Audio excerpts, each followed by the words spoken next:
নমস্কার দর্শকগণ, আজ আমরা এসেছি সতলোক আশ্রম নেপাল ধনুষার যে অবতরণ দিবস উপলক্ষে এখানে একটি সমাগম চলছে। সেই সমাগমের এখানে এটা হলো প্রদর্শনী স্থল। আপনারা আমার আশেপাশে দেখতে পাচ্ছেন কি এখানে অনেক ফ্লেক্স দিয়ে এখানে সাজানো রয়েছে, আর ওদিকে দেখতে পাচ্ছেন সন্ত রামপালজি মহারাজজির অনুযায়ীদের দ্বারা এখানে ফ্লেক্স দিয়ে সাজানো রয়েছে। আর যেটা এই প্রদর্শনীর সবথেকে মেন জায়গা, এখানে যে আমাদের ধার্মিক পুস্তক, সেই সব পুস্তক এখানে রাখা আছে, আপনারা দেখতেই পাচ্ছেন।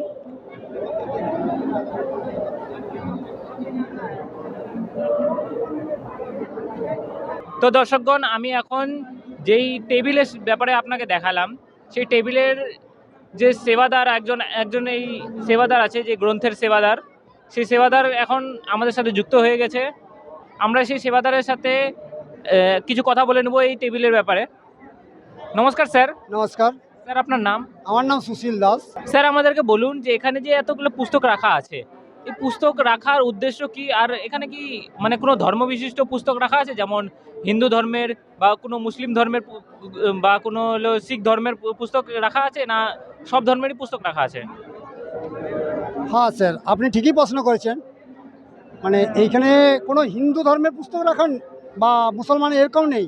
এখানে জাতের কোনো বিচারই নেই। এখানে যা কিছু পুস্তক রাখা আছে সমস্ত কিছু কিন্তু পরমাত্মাকে বিষয়ে লেখা আছে, যে পরমাত্মা কে, তার নিয়ম কি, তার বিধি কি, তাকে কোথায় পাওয়া যাবে, এইসব ব্যাপারের জন্য এখানে পুস্তক লাগানো হয়েছে। এই প্রদর্শনীর মাধ্যমে সন্ত রামপালজি মহারাজ জগৎকে বার্তা দিতে চাচ্ছে যে দেখো বেটা, এই বইয়েতে লেখা আছে পরমাত্মা এইভাবে পাওয়া যায়, গুরুগ্রন্থে লেখা আছে, কোরআন মসজিদে লেখা আছে, কোরআন শরীফে লেখা আছে, আর কোথায় লেখা আছে সারে প্রমাণ, সব কিছু প্রমাণ এসব এই প্রদর্শনীর মাধ্যমে সন্ত রামপালজি মহারাজ সবাইকে এ বার্তা দিতে চাইছে। ঠিক আছে, যদি আপনারা চান তো আমি আপনাদেরকে আরও কিছু দেখাতে পারি। রামচরিত মানসের কিছু কাহিনী আমরা দেখাতে পারি, যেটা সন্ত রামপালজি মহারাজ আমাদের কাছে তুলে ধরেছে, সেটা এই জগৎকে বোঝানোর জন্যে।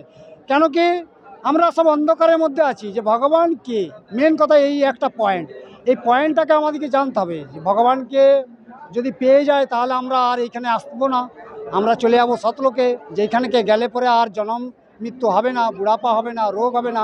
এইখানে তো রোগেই রোগ, ক্যান্সার থেকেও বড় বড় ভয়ঙ্কর বিমারি হচ্ছে, ভয়ঙ্কর রোগ হচ্ছে। তো তার থেকে যদি মুক্তি পেতে হয় তাহলে আসুন, আমাদের এই প্রদর্শনীতে যা কিছু বই রাখা আছে সে বইয়ের মধ্যে প্রমাণ দেখুন যে পরমাত্মা কে, সে বিষয়ে জানতে হলে আসুন, দেখাচ্ছি, চলুন। তো স্যার, কি বলছিলেন আপনি? আমি বলছিলাম দেখুন, এবার আমরা প্রমাণ দেব যে পরমাত্মার প্রমাণ আছে কোথায়। আমরা আগে নিয়ে নেব বেদকে। দেখুন, বেদের মধ্যে আপনাদেরকে দেখাচ্ছি এই যে ঋগ্বেদ 9 আর 10, এই 9-10-এর মধ্যে আমরা একটা চ্যাপ্টার নিয়ে নেবো, খালি একটাই নেব, বেশি নেব না। আপনাদের সময়টা বেশি নষ্ট করব না, আমরা আপনাদেরকে দেখাচ্ছি। এই যে ঋগ্বেদ মণ্ডল নম্বর 9, সূক্ত নম্বর হচ্ছে এটা 7। ঠিক আছে, মণ্ডল নম্বর 9, সূক্ত নম্বর 7। তো এতে লেখা আছে কত নম্বর না 7 নম্বরের 4-এর মন্ত্র। কি লেখা আছে না, ও পরমাত্মা, তার নাম কি, কবির দেব। দেখুন এখানে হিন্দি লেখা আছে, আমি বাংলা করে বলে দিচ্ছি। ওই পরমাত্মা, তার নাম কবির দেব, সে সর্বজ্ঞ, মানে সব জায়গাতেই থাকে, আর সে সবাইকে জানে, তার নাম কবির দেব। ঠিক আছে, সে কেমন না ঐশ্বর্য ধারণ করে আর সবারই মধ্যে প্রাপ্ত হয়, और शान स्वरूप बलवाला আছে तथा কবি স্বরূপ কর্মকে প্রচার কি ইচ্ছা করেন। তো এই তো হলো একটা প্রমাণ। আরেকটা প্রমাণ আরও দেখাচ্ছি আপনাদেরকে, আরও একটা প্রমাণ দেখাচ্ছি। দেখুন অনেক অনেক প্রমাণ আছে, কিন্তু আমরা বিশেষ কিছু দেখুন কি লেখা আছে। এটা হচ্ছে ঋগ্বেদ মণ্ডল নম্বর 9, সূক্ত নম্বর 20, मतलब 20 যাকে বলে। কি লেখা আছে যে ও পরমাত্মা, তার নাম কবির দেব। এটা সবাই বোঝে, বাংলায় হোক হিন্দি সংস্কৃতে, কবির দেবটা সবাই বোঝে। তিনি কে না মেধাবী আছেন আর সবারই রক্ষা করেন, বিদ্বান যারা হয় তাদেরকে তৃপ্তি করেন আর জ্ঞান দেন এবং সহনশীল, আর কি করেন না সম্পূর্ণ দুষ্টকা সংগ্রাম করে তিরস্কৃত করেন। ঠিক আছে, এটা হচ্ছে আমাদের ঋগ্বেদের প্রমাণ। এবার আপনাদেরকে দেখাবো আমরা গীতাতে প্রমাণ দেব যে ও পরমাত্মা মানে ব্যাপারে কোথায় লেখা আছে। এবার আমরা দেখাবো শ্রীমদ্ ভাগবত গীতা। ঠিক আছে, এই দেখুন শ্রীমদ্ ভাগবত গীতা আর গীতা প্রেস গোরখপুর। কে লিখেছে বইটা? না জয়দয়াল গোয়েঙ্কা। দেখুন এর মধ্যে অধ্যায় নম্বর 8 শ্লোক নম্বর 9, ঠিক আছে, অধ্যায় নম্বর 8 শ্লোক নম্বর 9, এতে কি লেখা আছে যে পুরুষ, এই যে কবি লেখা আছে দেখুন, পুরুষ সর্বজ্ঞ অনাদি সবের নিয়ন্ত্রতা, সূক্ষ্ম থেকে অতি সূক্ষ্ম সবারই ধারণ পোষণ করেন, সে কে?